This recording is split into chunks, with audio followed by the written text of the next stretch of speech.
as I'm understanding you here, it seems like the picture you're building in the early parts of the book is like sex unlocks creation. So it tells us about ourselves and the world around us and its nature and what God intended it for. But it also tells us something about the deep mysteries of God Himself. And again, here we take off our sandals once more because we were treading on holy ground, right? We're at the side of the burning bush here. But God Himself is love. He says He is love.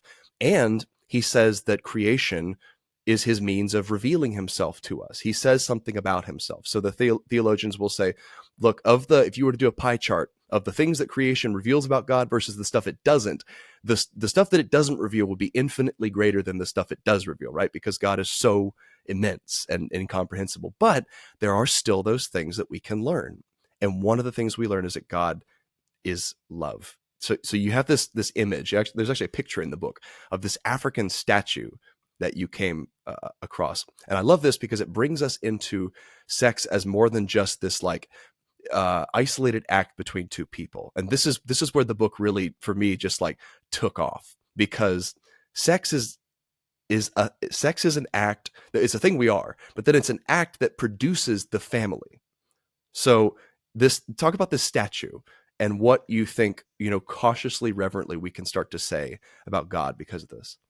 Great. Yeah. So, my wife and I, we lived for a couple months in East Africa, and there was this statue we'd see a lot of times around town. It's made by the Shona people, and there, but it's basically it's an image of like father, mother, and child, but kind of carved out of one chunk of substance. And so there's this picture of unity. They're all kind of sharing one substance, which kind of speaks, you'd say, to a family sharing flesh and bone, like actually Mm. sharing that unity of substance and all.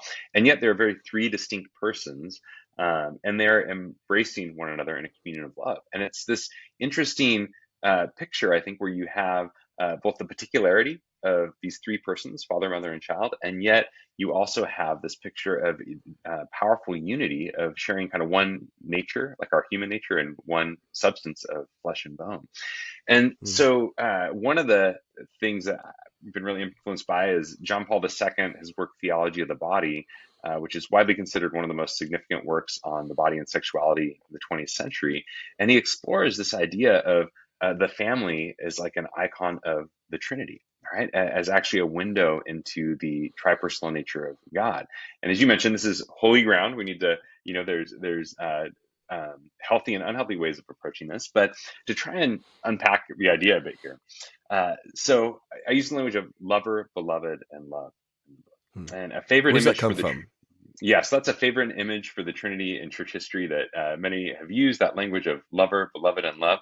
And so when we look at Augustine, St. Augustine, he observed how there is a triune shape to love, right? Like anytime Mm. love is present, three things are always present there: the lover, the beloved, and the love itself. And so let's say, for example, coffee. I'm drinking my coffee this morning, right? So in this situation, I am the lover. The coffee is my beloved object of morning devotion, and the love is the magnetic force of attraction that draws its warm, savory goodness to my lips, right? Now, now in love, right? So with love, the lover is always a person because people love things. Things don't love people. Like you can love your espresso, but your espresso is not going to love you back, right? And similarly within the Trinity, like the Father is a person, not a thing. Like God's love is personal. Yet also in creation, we find that love is most powerful when the beloved is also a person, Mm. right? Like that love is most powerful because with another person, that love can be reciprocated. And so we see this in deep friendships. We see this in a parent-child relationship, and where that love can be reciprocated. And in the life of the Trinity, we find that the second person of the Trinity, the Son, is a person, not a thing, Mm. right? And so there's this love between the Father and Son, like lover and beloved. Um, but within creation, here's where we run into a problem: is that the love itself is always just kind of a thing, right? Like a Mm. magnetic force of attraction or something like that. Except in the family, something unique happens. And in the family, when a husband and wife come together, the love between them can become concrete in the person Mm. of the child who arises between them. And the child shares their substance. Biblical language would be is their very flesh and bone, And so the husband and wife have become one flesh, and the child shares their flesh and bones. The child shares their nature, their human nature. The child shares their substance of flesh and bone, and the child proceeds from them both to share in their communion. And so, I mean, interesting, the child doesn't knock on the door from the outside to get in, but emerges from within their communion to join them in this communion of love. And so part of so now if we go to the Trinity as well, that we find the Spirit of God, the Holy Spirit is not a thing, but a person.